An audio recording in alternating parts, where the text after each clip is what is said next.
What's up guys, and welcome back to another episode of the PS5 Career Mode. This is episode number 62.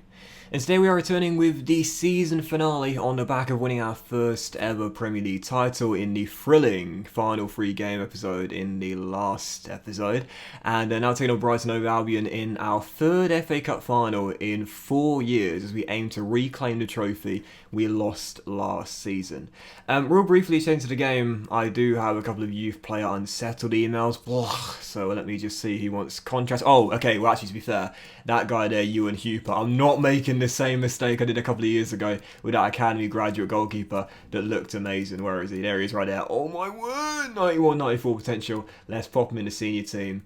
And who was the other one? I've just forgotten. Was it Lupul? Was it Lupul? Or it might have been Kanjay. Oh my word, I've forgotten who it was. Well, to be honest, I'm not too fussed if Kanjay walks, to be fair, because his potential's not that high.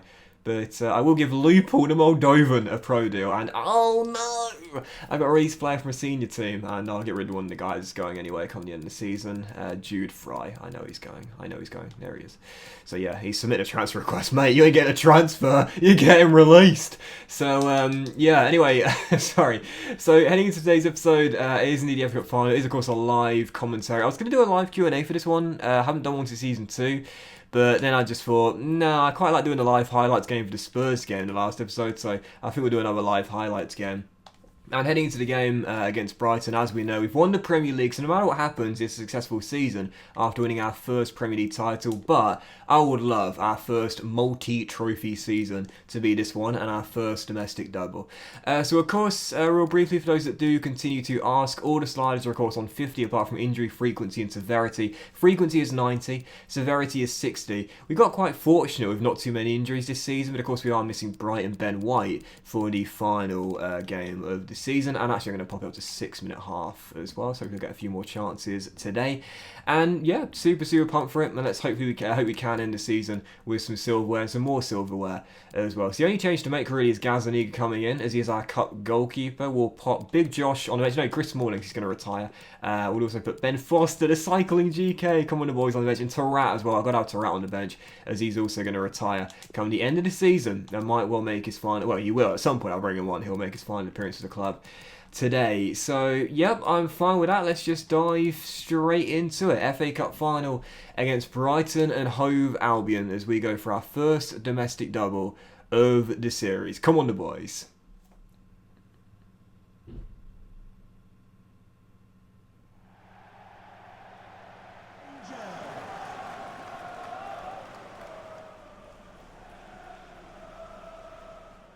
So here we are, underway at Wembley. I think, have we got to, oh no, I was going to say, have we got to Wembley every season since they began? The only season we didn't get to Wembley was of course last season. We're not taking the last 16 in the FA Cup by what were at the time an underperforming Arsenal team. Much better this season, of course. But yeah, last season is the only season in the series we haven't reached Wembley, and our record here is amazing. We've won every single game at this ground, apart from once, Season 2 FA Cup final against Manchester City. Otherwise, oh, that was a dangerous cross by Omar. We've had the upper hand in every game we've played. I feel very confident. Indeed. Brighton not a bad team, but once again, we are the strong favourites, and an early goal does the world of good as Ryan fumbles Rinamota's shot, but eventually Brighton clear. Brighton, to be fair, do have a decent team. Isco there, I like that a lot, but also they kept hold of quite a few of their young talents as well. Tariq Lamptey is still there at right back. They've brought in Enis Unal. Kessie is there on the ball right now too, so it's actually a decent team. Brighton have got McAllister is still there as well. So yeah, don't think this is going to be a formality. We are strong favourites, but certainly not going to be a walk in the park this one. As Metham loses out to Enis Unal, Gaza makes a brilliant smothering save. This is not going to be a formality. Brilliant stop by the Argentine. And David just couldn't get away. Bailed out by Paolo. I have to say, this has been a very even first 22 minutes, to be fair. I think Brighton have been a slightly better team here. I'm more on the ball. And that shot goes just wide of Gaz's goal. Well, the underdogs not fazed by the pressure. 24 minutes in, thankfully, he slices that one wide. But another let off the hook. Graham Potter's side are going for this. Well, this has not been the first half that I'm sure many were predicting. Brighton have been a better team, and again, they were almost through. Enis Unal denied by Tamori, and we shall get the danger away. This has been a very tough first half here, and again, we are not looking the stronger team at the moment, but as Bull plays a brilliant through ball into Richards, we can take the lead against the run of play here. David, 1-0, called it before it hit the back of the net, and I feel like a bit of a villain. Jonathan David fastest in front against the run of the play, and QPR have just broken the hearts of the underdogs before the break. 1-0. I've just seen the ball hit the deck. He's getting back to his feet. He should be okay, but with 15 minutes to go, there's been nothing really going on. I just missed that with Charles as well after a little collision. It was a fair challenge, but he's getting back to his feet and he should be okay to soldier on. 15 minutes to go and there's been nothing going on in the second half.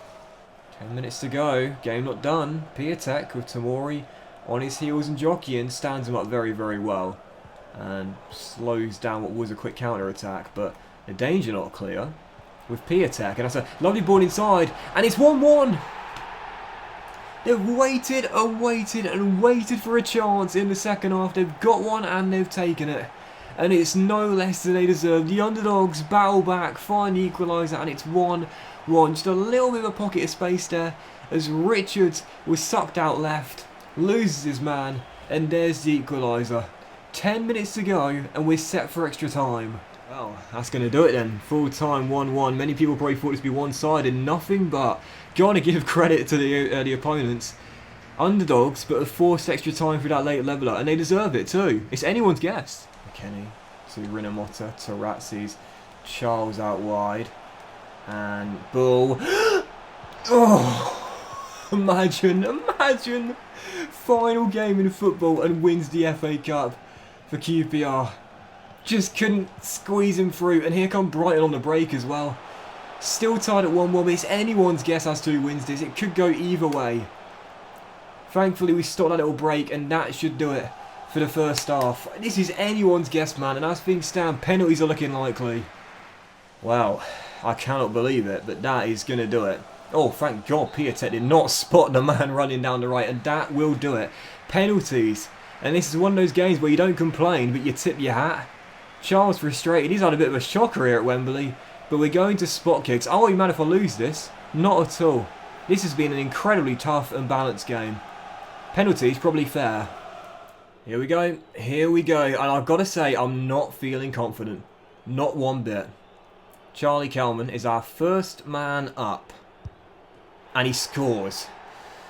Good penalty, to be fair. Ryan didn't dive. Kessie sends Gaz the wrong way. 1-1. Andy Rinamotta, the captain. Ooh, just about got it inside that post. And it's 2-2. Change directions both times. So I'm going to keep on doing it. Nonny Majuk.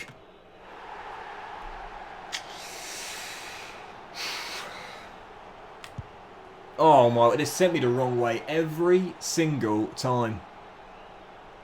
And I didn't feel confident. And if Tarat misses this, we're in deep trouble.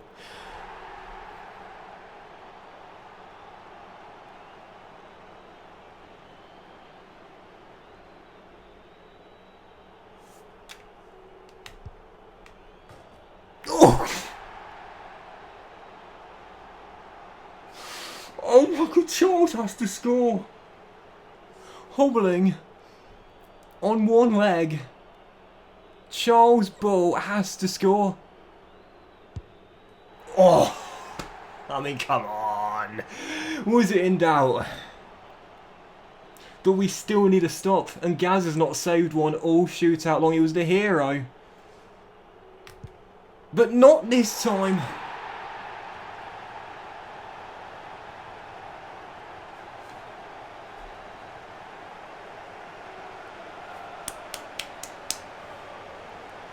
Wow. Well. Tip your hat and take the L. Brighton perfect but one from the spot kicks. And they, honestly, I think they deserve to win it as well. Major underdogs heading into the final. Not many would have given them a chance. But they stood up to the test. They played just as good as us. And they win it on penalties. Tip your hat and say well done. They deserve it. Stats a bit deceptive in my opinion. This was an incredibly, and I mean incredibly, tough game to play and really balanced as well.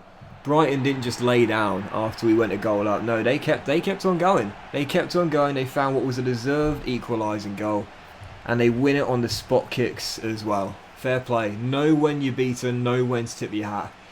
And they, my goodness gracious me, they deserved that as well. I thought it was going to be a walk. Once we get the first goal before the break, I thought that'd be a walk. Nothing like it. Absolutely nothing like it.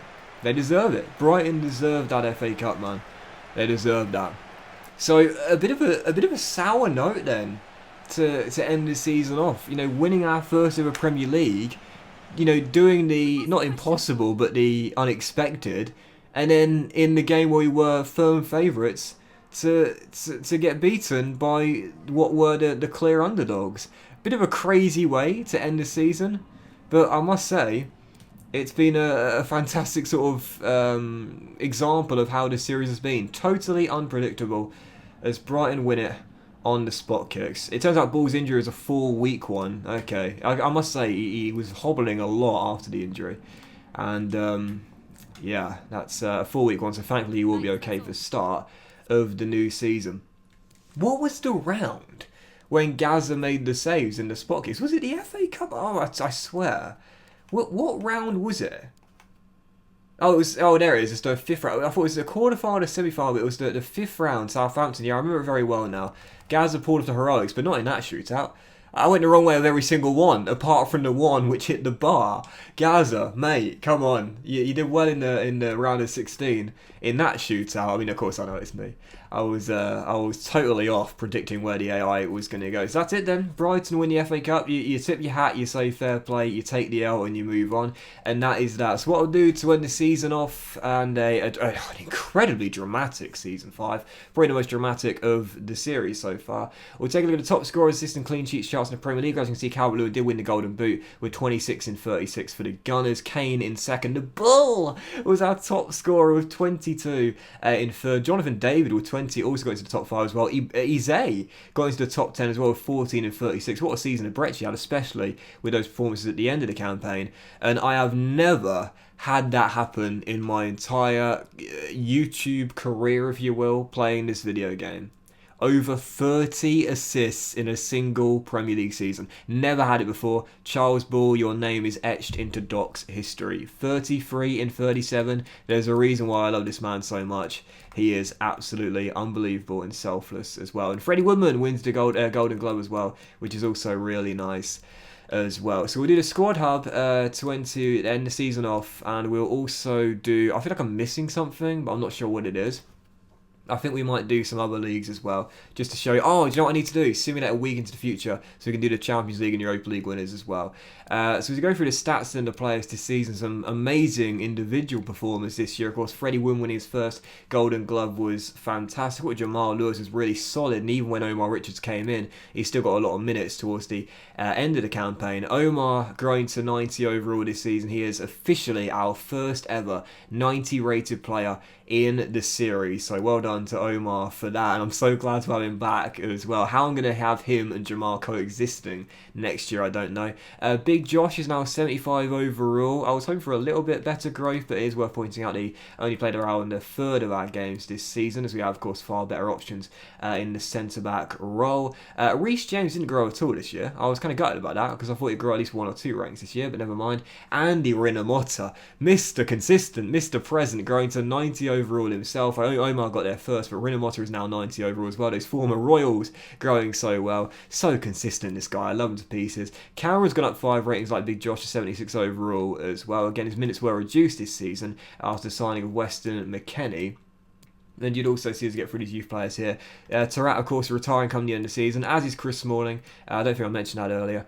Weston McKennie, what a season he had. First year for QPR, 7 goals and 7 assists in 31 games, growing a rating as well.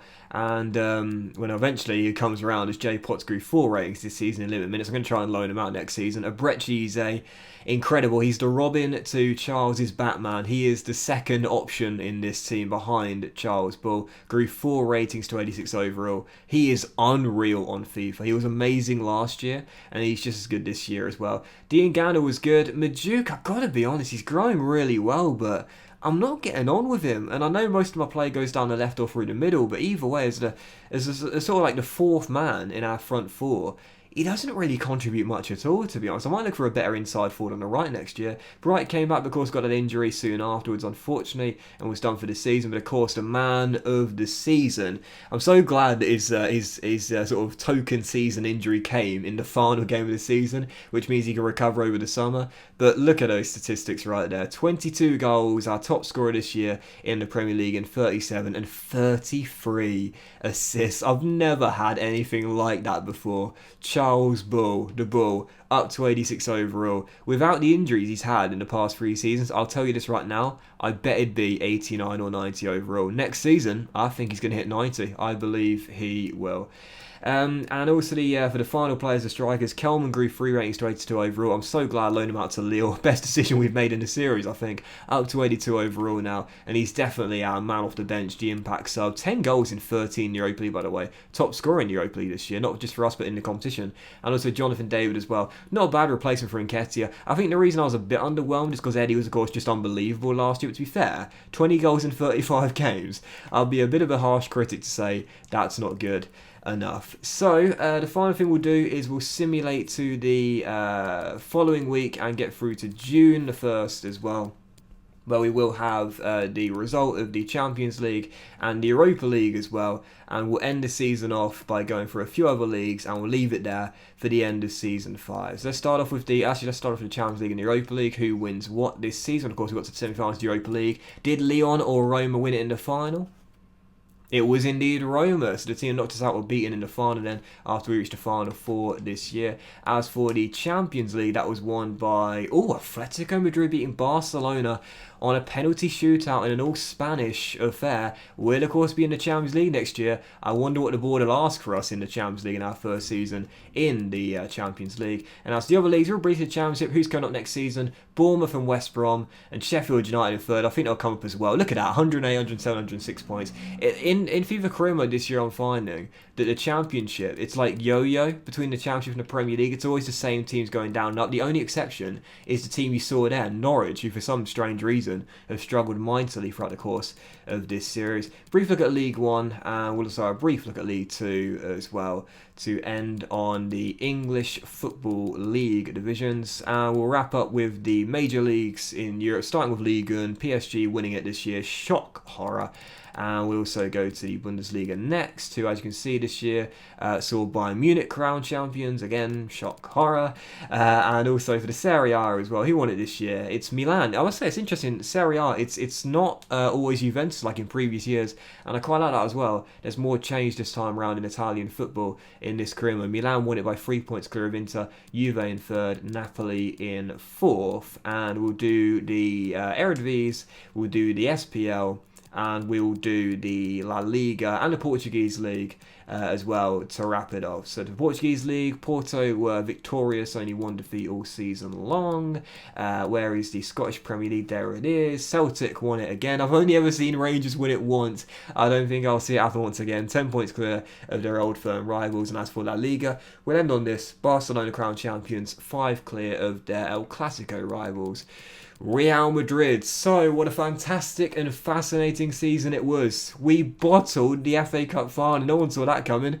But I quite like it as well, because this series has been nothing but unpredictable, and it continued all the way to the end of the season. We won our first ever Premier League, coming into the season expected just to reach top 4, instead winning the Premier League, and then for the FA Cup a chance to reclaim it, and I bottled it in the final. I quite like it though, I must say. This series is so unpredictable. That was this episode and the season finale as well, guys, so a massive thank you for watching.